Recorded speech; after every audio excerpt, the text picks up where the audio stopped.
Educate, Elevate, and Collaborate live panel. Give a round of applause from everybody else in the audience here tonight.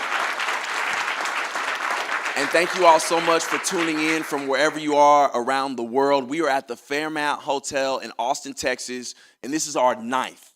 From where we started out to now at Pro Player Foundation, this is our 9th rEECh on the Road panel. So thank you so very much for everybody being here.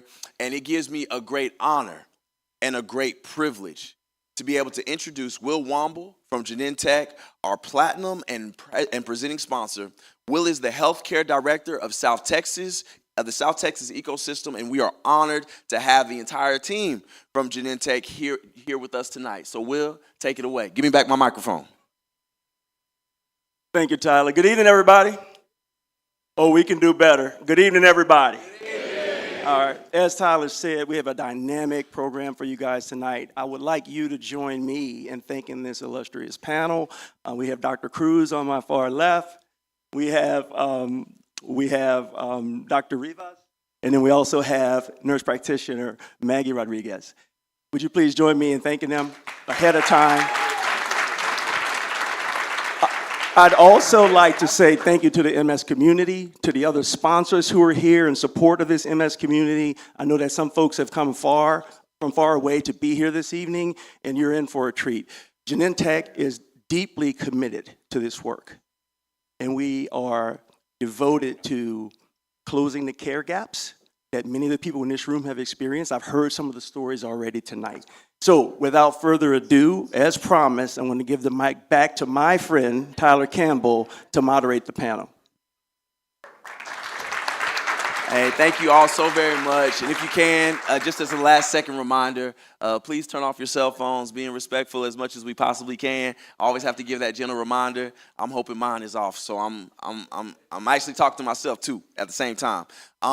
So it is a great honor and a great privilege to be here. I'm excited about this program. I'm excited to be with my colleagues here to my left and to my right. And without further ado, we are honored to have Dr. Erica Rivas Rodriguez, Dr. Alejandro Cruz, and I call her Maggie, Magdalene Rodriguez. Thank you so very much. I wanted to start with introductions because it is an honor to introduce great people. And they have worked incredibly hard to get to where they are today. And I want to always go ladies first. No disrespect, Dr. Cruz. Ladies first. And we're going to start with Dr. Erica Rivas. And Dr. Rivas is MD, is a distinguished neurologist based here in Austin, Texas, our very own, specializing in multiple sclerosis and other neurological disorders. She is the founder and medical director of the Multiple Sclerosis and Neurology Institute of Austin, the MSNIA, a clinic renowned for its advanced care and innovative treatments in neurology. Okay, Dr. Rivas completed a prestigious fellowship in MS and neuroimmunology at the University of Southern California. We shouldn't say that around Texas Longhorn folks. They're not going to be happy about that. Completed her residency in neurology at UT Southwestern Medical Center and attended the medical school of Universidad Central del Caribe. Sí, habla español poquito, sí. The School of Medicine. Thank you so very much. Y'all give a warm round of applause for Dr. Rivas. We are honored to have you. Thank you for being here. My brother from another mother, Dr. Alejandro Cruz. We got a Longhorn in the house, ladies and gentlemen. That's special. Dr. Cruz has made transformative contributions to neurological care in South Texas. You will hear more about this. He has also developed a robust clinical protocols and established a state-of-the-art infusion center, state-of-the-art infusion comprehensive MS center, and the first and only MS research facility in the area of South Texas where he is. In the field of MS, Dr. Cruz played a key role in earning the DHR Health Neuroscience Institute of Distinction of being the only National MS Society recognized partner in MS Care Comprehensive MS Center in the Rio Grande Valley. That's very special, y'all. Originally from Monterrey, Tampico, Mexico, he is deeply committed to serving the Latino and Hispanic community, promoting culturally aligned care, and improving early neurological diagnosis through provider education. It matters.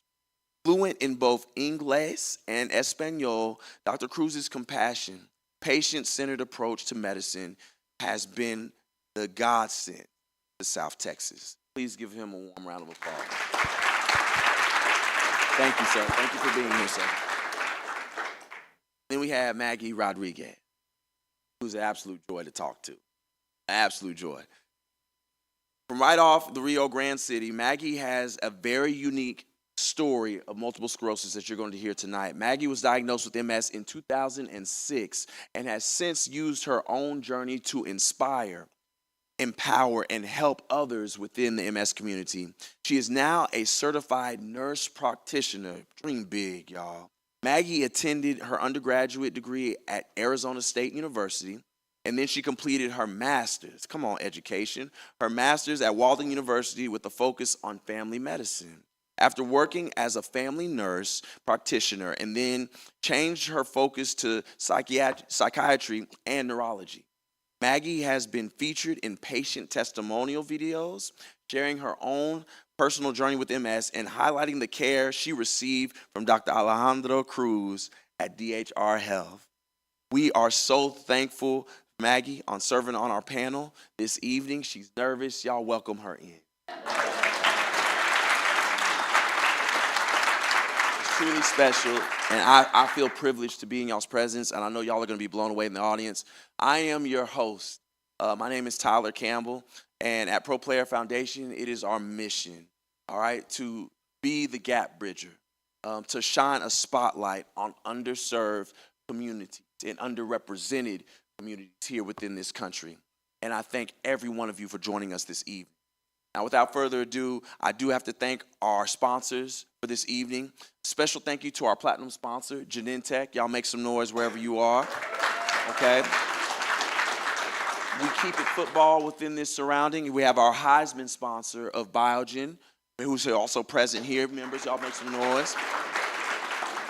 Dr. Cruz, we keep the University of Texas stuff flowing. So we have an Orange Zone sponsor here with Novartis. So the members of the Novartis team, thank you guys all so very much for being here. We also want to thank our all-star sponsors, A&I, TG Therapeutics, Dr. Jacqueline DuPont Carlson, and Mark Carlson. Our Tyler Rose sponsor, BMS, Bristol Myers Squibb. And if y'all see Richard, he's one of the most sharp brothers that are dressed in the building always and forever. Appreciate you, Richard. And let's get to our Genentech video. Those of you who are tuning in, a video is going to play for you online. And if you are here, pay attention to the screens, and we will be right back with our program. Stay tuned.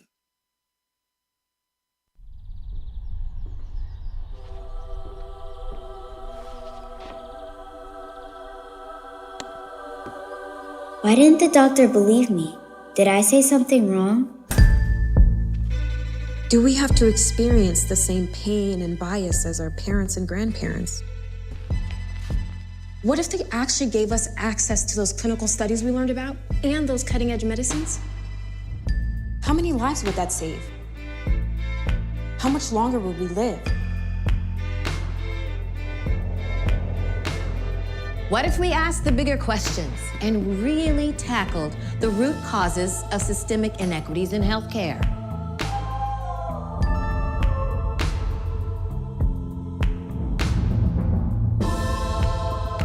People of color still do not receive equal access to healthcare.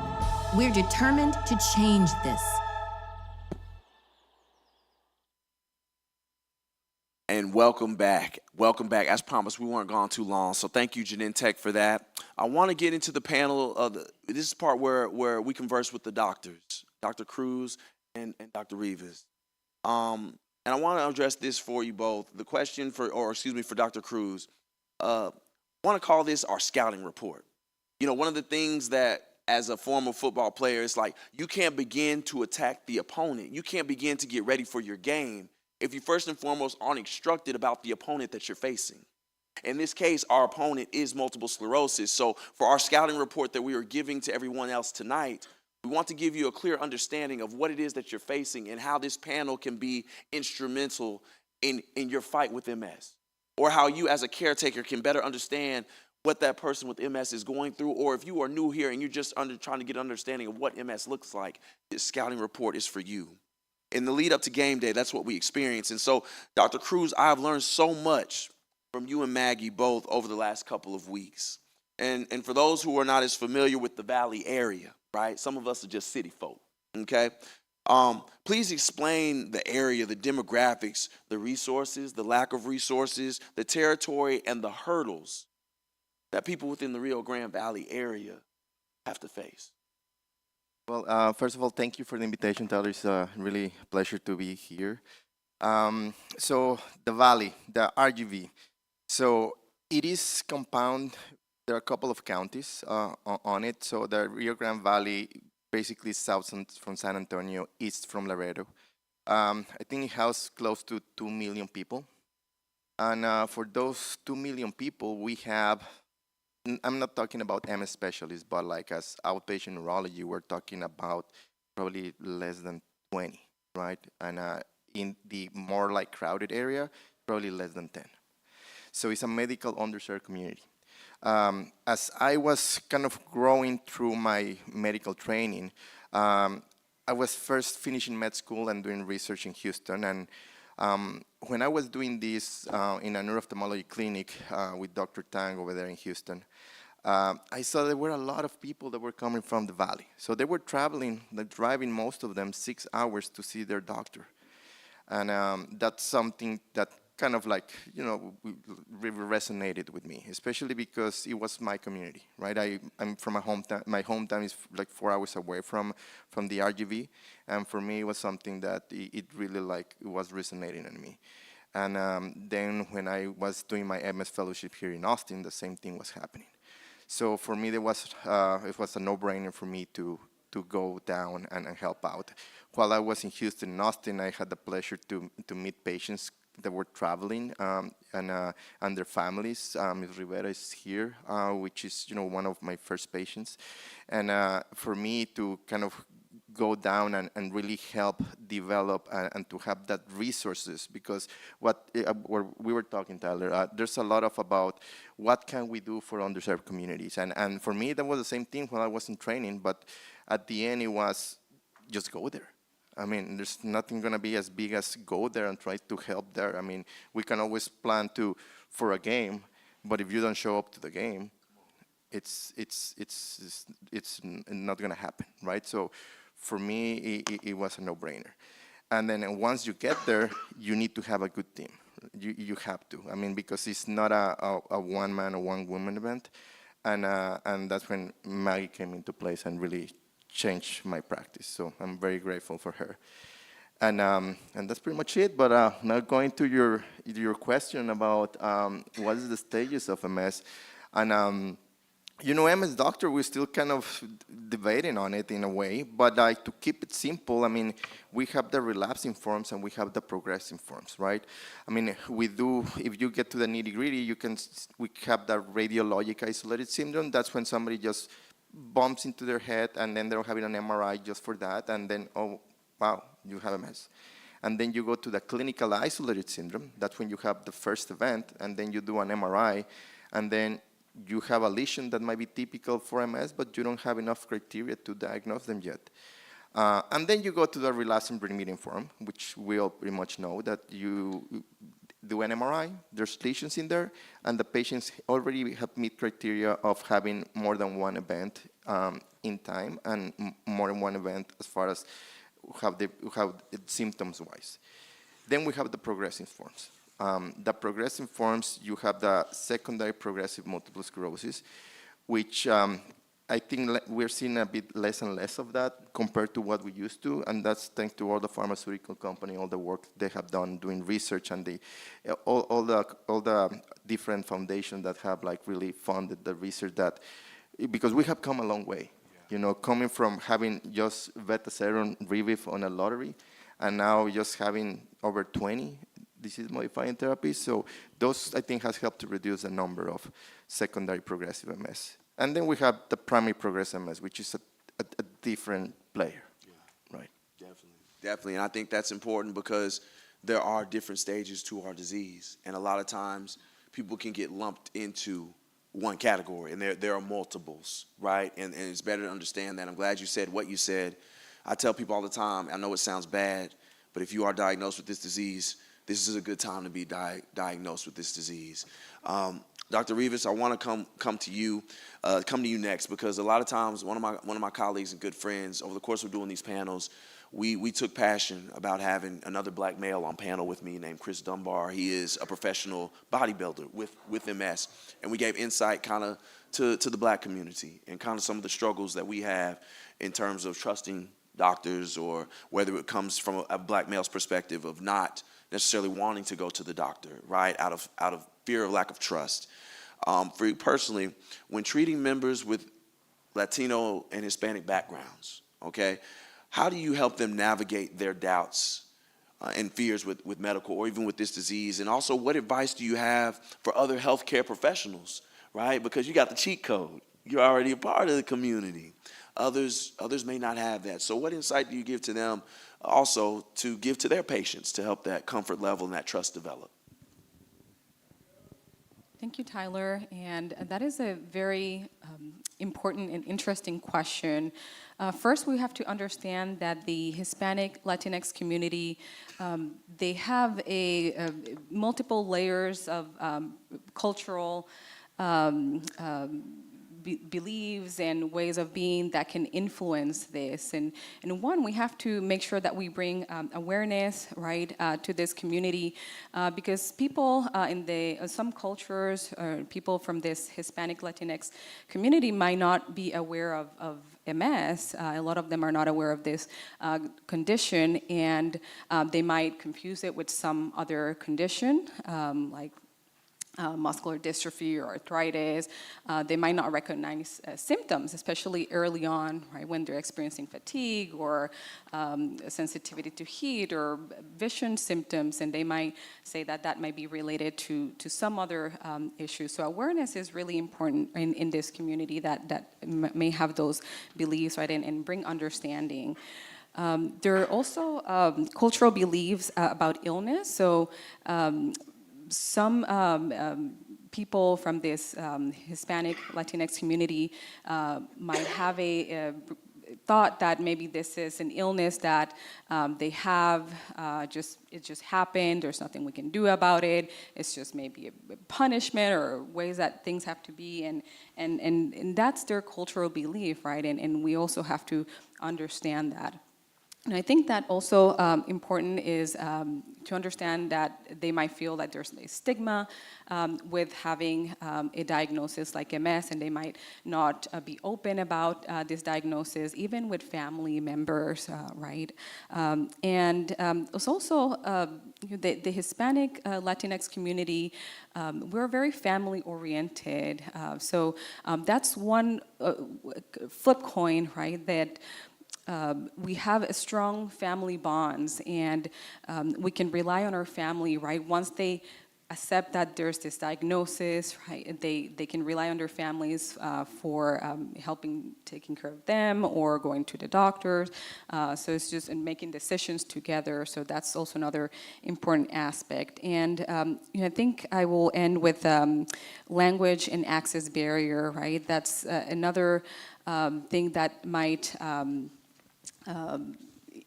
introduce doubts, right? So if they don't speak the language, right? Even some people that might speak English, we as providers will have to have translators, right?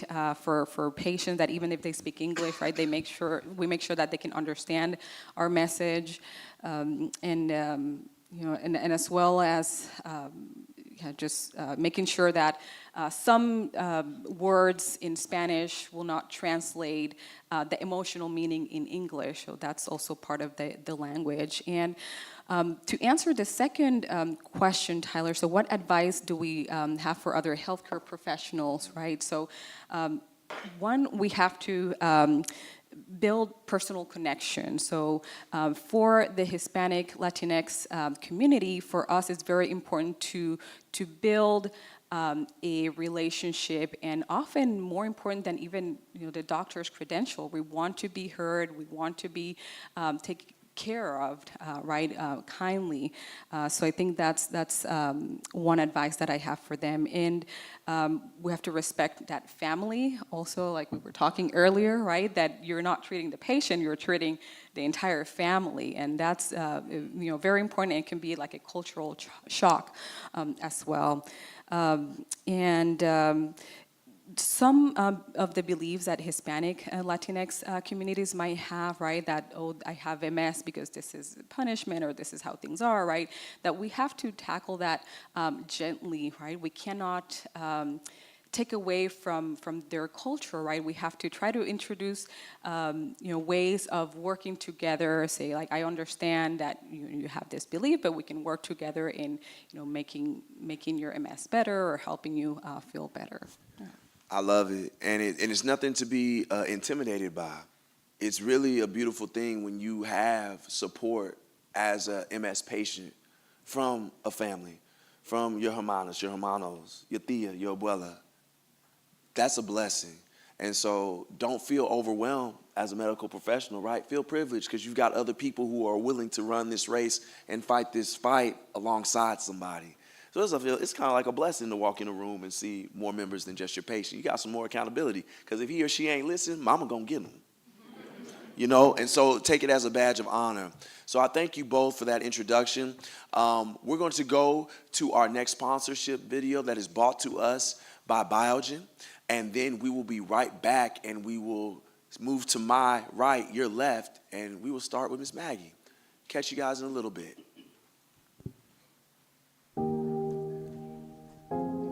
The courage to strive for what seems out of reach. The resilience to learn from failure and keep moving forward. The hope that inspires us every step along the way. These are the qualities we seek to preserve. They are also the qualities that drive us to preserve them. Biogen, where science meets humanity.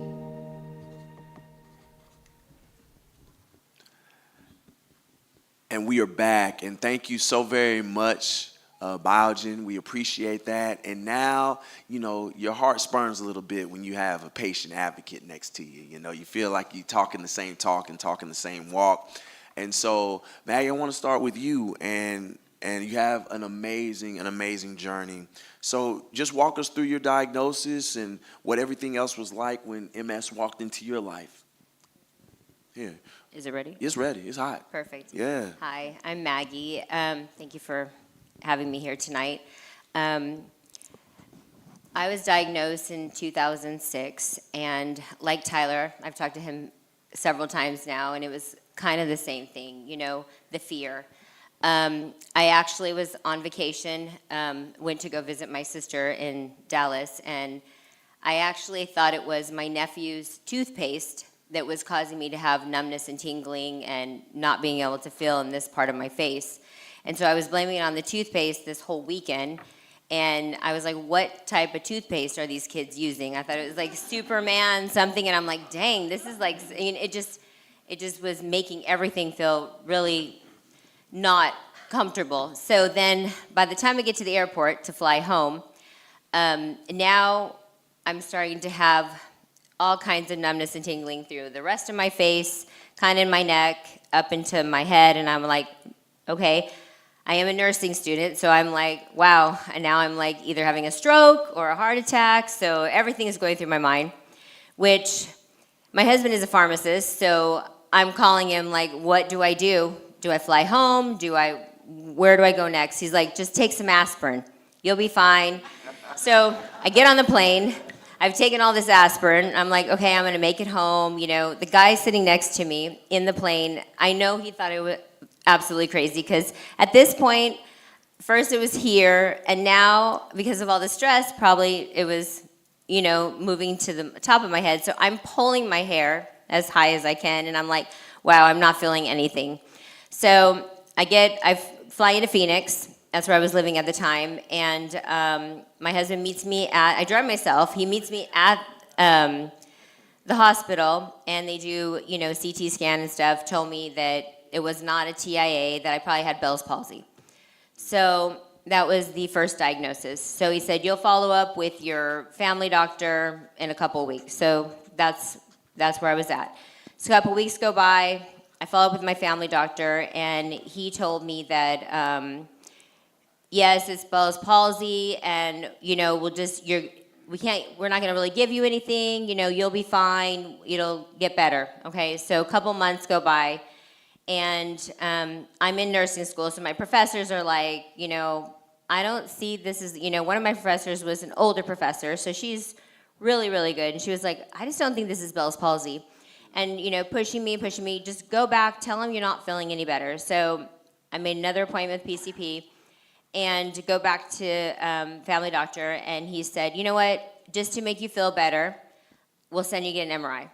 And so sent me to get an MRI, had the imaging done, waited for that to get back, and they were like, well, possible TIA, or could be MS or some type of CNS demyelination. We do see some lesions.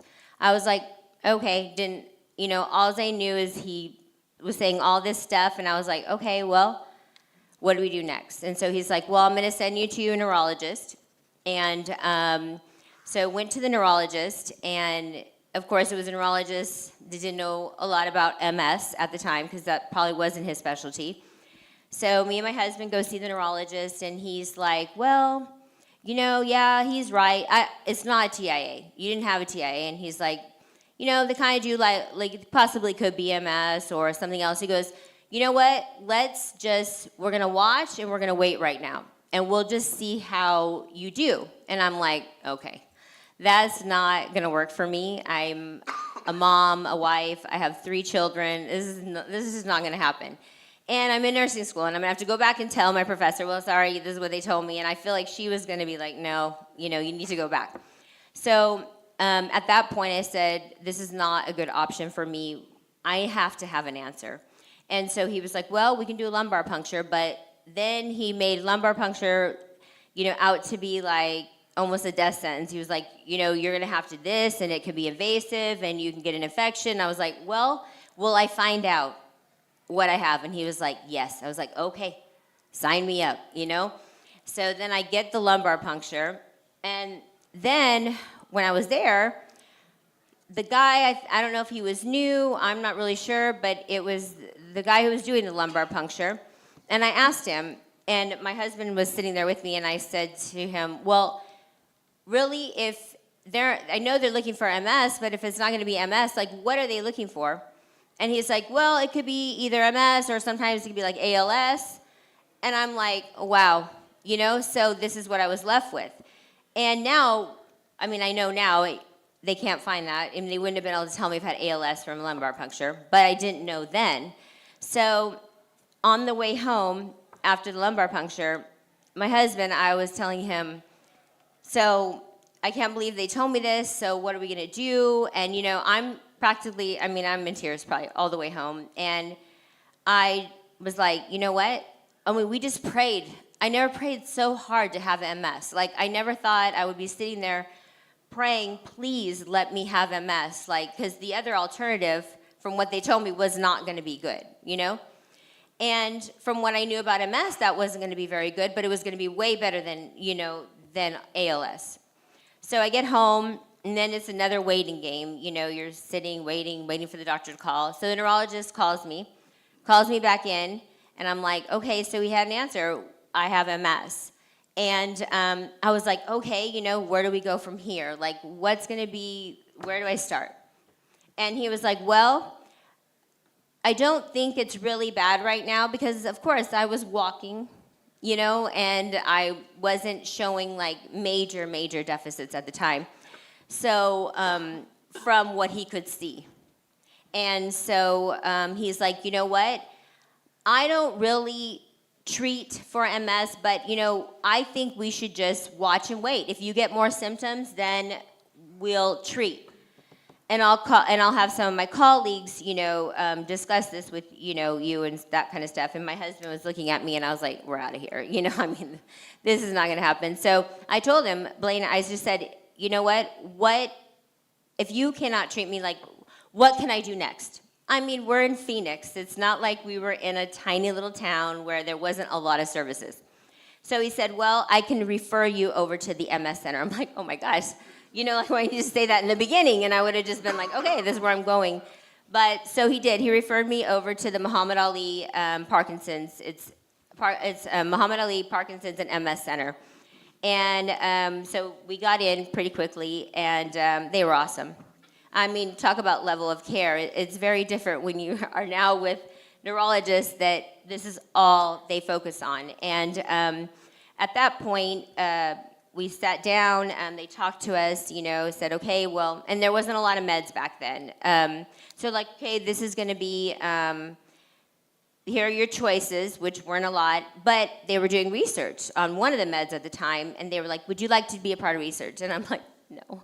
I mean, I actually didn't say that. My husband was like, he had to step in, and he's like, and so I get it with this med, but what's the placebo? And back then, you know, in 2006, some of the placebos, some of the research stuff they did was just pretty much sugar pill. And that was, my husband's like, no, you don't, that, I mean, not that we don't think research is important. I think it's so important, but not when you're not gonna be treated, because how am I gonna know in this amount of time that nothing is gonna happen to me, you know? I cannot predict stress. I cannot predict anything, you know? So they started me on treatment, and then at the beginning, I did go every 3 months, and I did become part of a research where every time I was going in, they were doing a lot of blood work. And now I look back, and I really don't know what, like, they didn't really explain exactly what that blood work was for. I had to kind of really sit and think about it today when I was thinking about all this. And my husband, he was kind of weighing in on it. He was like, yeah, because what they were doing is, so my research that I did, they were testing my blood to newly diagnosed patients, and they were following it through for a certain amount of time. And so I did do that for a long time. It was like the first 2 years that I was part of this research, and then, you know, it was kind of great. They gave me $50 like little card or whatever, and you know, and that kind of stuff. And I felt like I was being able to give back, just not being able to be a part of the drug research part of it. And so every 6 months, you know, kind of what we do at our office, you know, we, you know, bring the patient back, make sure, you know, everything is looking good in this 6 month period. And, but I will say, you know, like when I was talking to Tyler and stuff, that moment where you get diagnosed is very dark, very, very dark. I mean, I thank God for my family, because, especially my kids, because there's no way I could just stop going. You know, they made me kind of forget.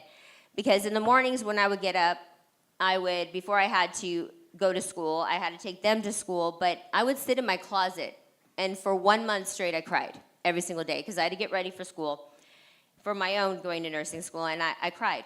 And I was like, at about a month, I was like, I can't do this anymore. Like, what are you doing? I'm not gonna get any better in this closet.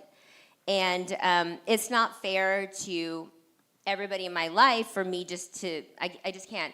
And I didn't say this earlier, but this kind of happened at the end of the year, but at the beginning of the year, my youngest son got diagnosed with autism. So I could not waste time crying in this closet, because I needed to be there for him, especially because it was a really, like, it was a big time. You know, we had a certain, you know, we didn't want it was always about the window. You know, we had to, before the window closed, we had to, you know, help him. So I didn't have time for this. I didn't have time to cry in my closet, but it is dark and it is real. And everybody copes with things so differently, but you know, I really am thankful for the people that were around me, because I had a lot of cheerleaders, and that's what I want to be able to give back to my patients, because and you know, it is right. Dr. Cruz, I mean, and I'm not trying to say that they don't love you. They love you as a doctor. I love him as a doctor, but you know, in fact, I just felt really good. I had a patient the other day came in, and she actually requested to see me, because she was like, it's not that I don't want to see Dr. Cruz. Don't tell him that. She goes, but I just need to see you. And she was kind of going through something. And I felt so good. Like, I was like, you know what? This is what I was made. This is why I'm here. You know, I can give back, and I understand. You know, if you have heavy leg, I know what that means. You know, I know he knows what that means, but I really know what that means. When you wake up in the morning and your legs are heavy, they're heavy. You know, like try sitting on somebody's lap, putting all your weight and having them pick one leg up with not holding on to anything. That would be like what heavy leg is for an MS patient. And the numbness and the tingling and, you know, all these things that come with it is just, it's really, really hard to understand if you have not lived it. So. That's real. I know I would have loved at 21, not knowing and getting diagnosed, to actually speak to somebody who had what I had and could really put themselves in my shoes. And not necessarily wanting for you to like wave a magic wand, make this necessarily go away, but to be able to empathize and just understand. And I think it's powerful for what you're able to do in the Valley to be able to do those things. And I know to have somebody who's there, that changes the course of the whole entire appointment.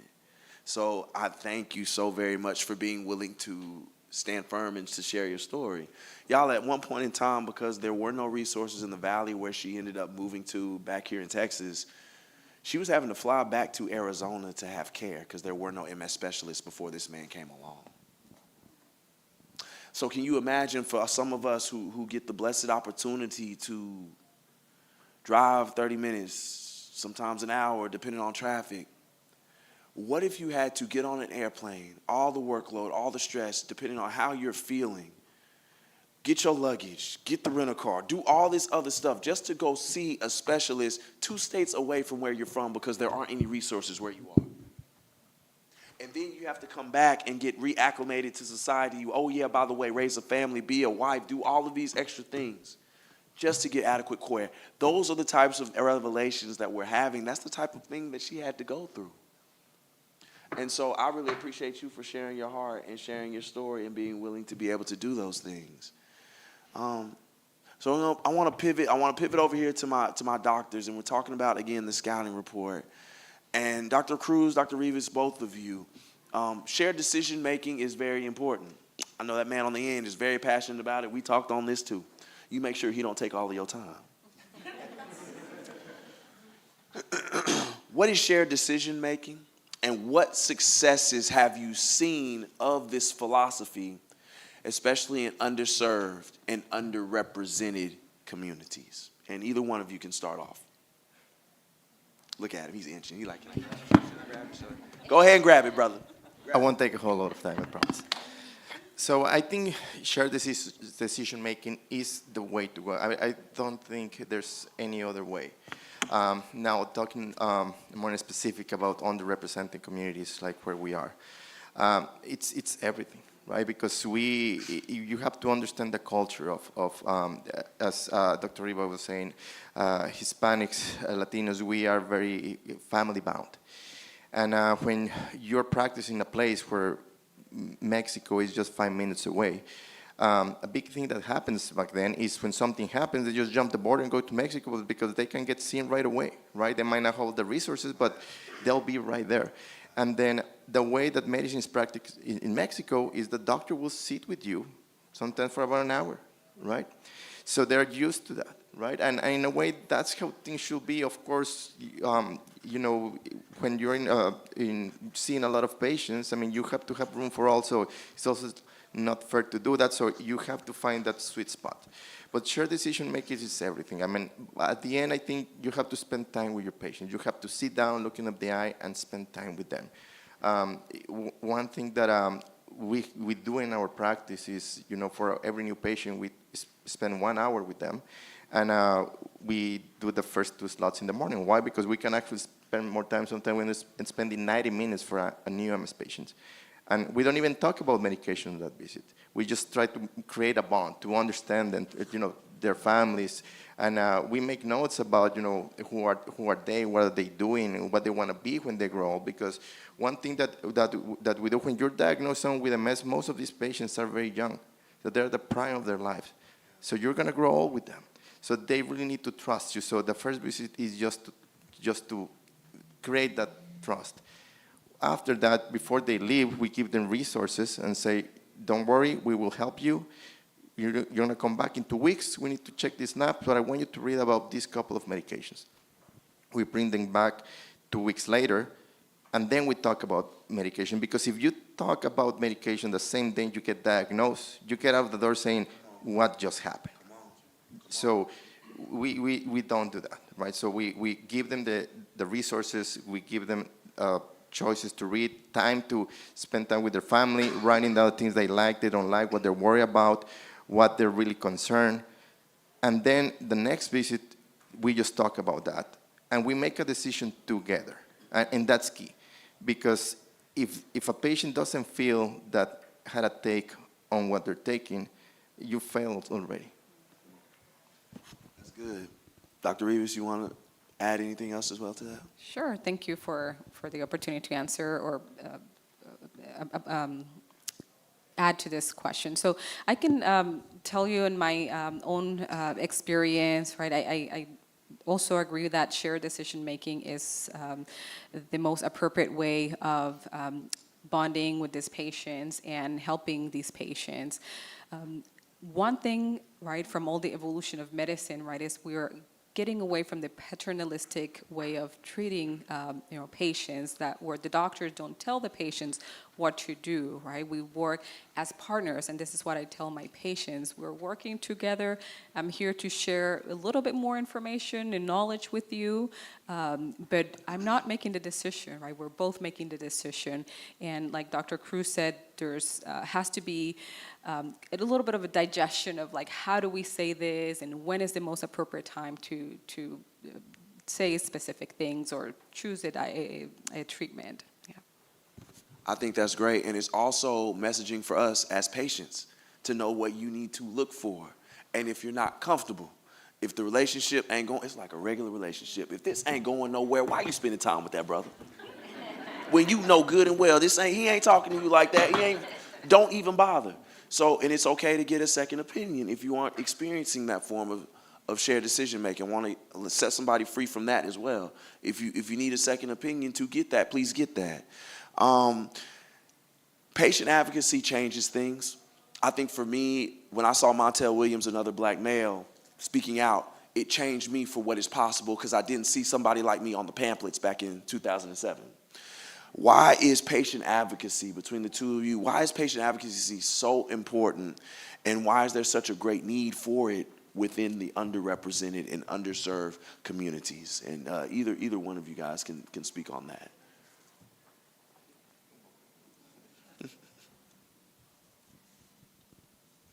A lot of, when talking about the Hispanic and Latinx community,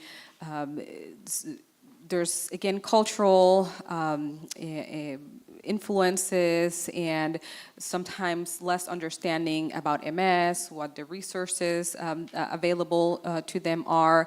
And we need doctors, we need other healthcare providers to become an advocate for these underrepresented patients or communities.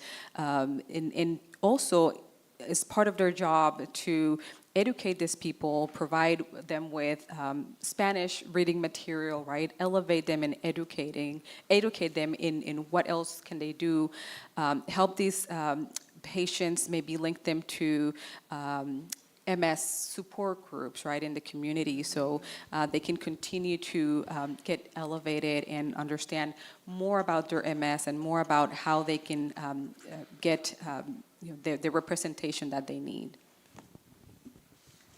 Yeah, I agree, and I think and as Dr. rEECh was saying, like Tyler was saying, I think it helps a lot, and either healthcare provider, or it can be a family, it could be an MS patient. But when you see someone that looks like you, talks like you, have the same cultural background, I think it plays a big role. And that type of patient advocacy that, when it happens, it can really change the course of the treatment of someone. And especially because when you are to see a doctor, you're gonna be there for a follow-up. I mean, sometimes you're gonna be there with 15 minutes, 20 minutes, half an hour, the most. And you need something outside that little tight space. You need to have resources so patients can know, especially if there's in an area where maybe there's not a MS center, an MS specialist. They need to know that, there is more than the medications that came out, back in the 90s, right? They need to know that we don't do the step treatment anymore.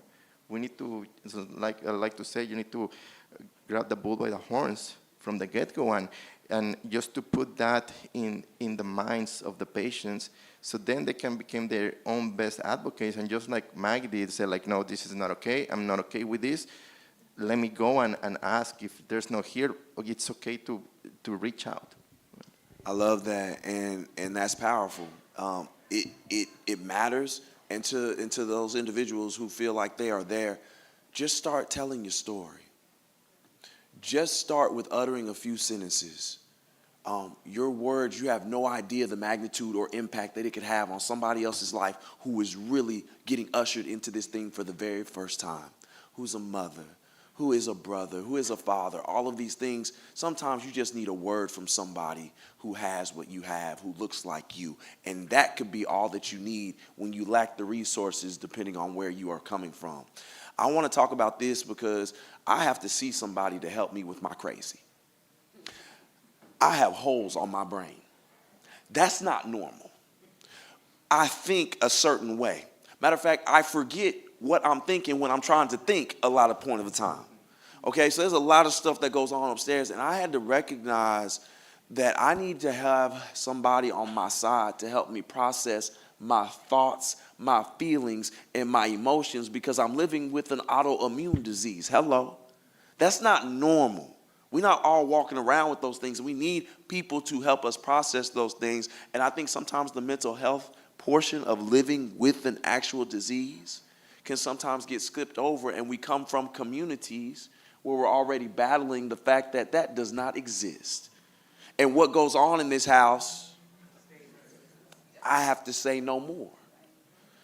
Can you guys talk about mental health very briefly, and kind of the role that managing that can help you with your MS, or to at least be aware that it exists? Yes, it's very important. I mean, the mind is powerful, right? So it's your mindset plays a big role. I mean, once you get diagnosed with a chronic condition for which there's no cure at the prime of your life, it can really take you to very dark places.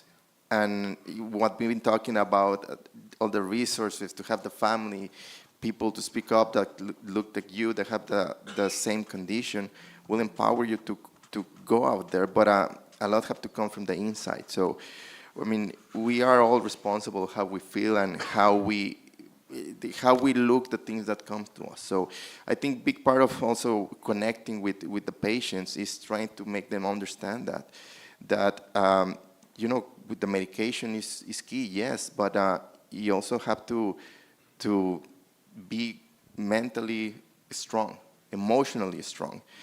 You can just look things in two ways, right? You can just let it destroy you, or you can just keep going. Right, and I think that's something that is, you see that even in clinical trials, people that get placebo, they do better when they're very optimistic, right? They do it at 35% of people, 30% of people will get better taking a sugar pill sometimes. So the mind is powerful, and I think that's huge. Thank you. So I would want to add to Dr. Cruz that sometimes we may not have control over our mind, right? And this can happen in the form of depression or anxiety or other mental health conditions, and we have no control. So it's important to recognize that, and sometimes it's hard to see that on yourself. But maybe a family member might catch up something, or maybe hint at, I think they're maybe a little bit depressed. And when we talk about the Hispanic Latinx community, we often see the spouse, the children, the abuela, right, coming in, right? And it's important to address that with the family as well, and say, hey, have you noticed, from your perspective, how are you seeing, right? so and so. So these conditions, right, are real, and it's often more common in individuals that live with MS that they are going to experience some sort of mental health condition that also needs to be addressed, like the numbness, the tingling, and other MS symptoms that are common in these people. That is phenomenal. I just, honesty and transparency, I appreciate that from everybody else who has been on this panel. Everybody who's tuning in online, please look up these individuals who are with me. If you are in any of their areas, trust and believe they wouldn't be on this panel if they were not trustworthy and if they were not passionate about what they do. So I thank you guys all for being here. Thank everybody for being here. A special thank you to our sponsors yet again, our Platinum sponsor, Genentech, our Heisman sponsor, Biogen, our Orange Zone sponsor, Novartis, our All-Star sponsors, ANI, TG Therapeutics, Dr. Jacqueline DuPont Carlson and Mark Carlson, our Tyler Rose sponsor, Bristol Myers Squibb, and we appreciate 1011.com. Thank you all so very much. I want to close you out with this very briefly. To my MS patients, and I can go there with you, I want to encourage you to don't hide from your pain, utilize your pain. A lot of the things that you see around here and what we're doing, this was a dream of ours at Pro Player Foundation. Starting out with not knowing who would support or how it will come together, and all the questions and all the doubts that come over any of us every time that we try to set forth a goal or a dream for ourselves. But I want us to also remember the painful moments that we go through both in public or in private in your closet as you live with multiple sclerosis. And I'm here to tell you that that pain was not sent just to cause harm to you. That pain was sent to promote you and uplift you and encourage you to be a part of a slogan that my culture often uses, which is each one reach one and each one teach one.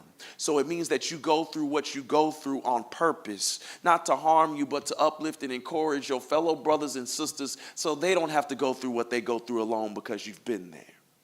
That is why I say utilize your pain. I am 38 years old, and I was telling one of the members who are in this audience, my mother-in-law, my father-in-law, they got on me in East Oakland, California when I told them to not allow my wife to fix my plate when I first went out there to meet them. And they didn't understand that I still have painful memories of being diagnosed with 21 with my mother coming out there to California to feed me and to bathe me and to feed me while I was laying on my stomach because I could not feed myself. So I let my pain encourage me and remind me of the fact that whenever I see a dinner plate, baby, I'm fixing that thing myself. Because I know what it's like to have that painful memory to not be able to do it for myself. So those painful moments are not there to cripple you. They are to remind you of how far you have come. Because tomorrow is not promised, but I'm here to tell you today, beloved, you are here. And you are blessed, and you are amazing. And to the ladies, you are beautiful. And to my fellas, you handsome, and you got it going on. MS and all. Whether it's your wheelchair, whether it is your walker, whether it is the ailment, whether it is the drop foot, the optic neuritis, all of it. You are special. And you allow what it is that you have been gifted with. We wouldn't wish it upon our worst enemy. But what we have been able to do is we've been able to live and see today and walk it like we talk it and believe in it. So be proud of who you are and to let your pain push you and promote you to bless somebody else's life. That's what we say here. And so we are incredibly thankful, Dr. Cruz, Dr. Rivas, Maggie, we appreciate you. Don't you go crying on me. You're going to make me nervous to start crying. But we salute our platinum, our sponsors, Biogen, Genentech, our own joint sponsor, Novartis, all of our all-star sponsors. We thank each and every one of you. We appreciate all of you. Our media team, we thank you, we thank you, we thank you. Everybody at Pro Player Foundation, thank you for believing in me and believing in my crazy. If you want to know how you can help, you can always visit our organization's website at proplayerfoundation.org for more information. To everybody else who's tuning in live, share this message. Put it on all of your social media. We've gotten tens and thousands of views over the years, and we appreciate that. Keep sharing this message.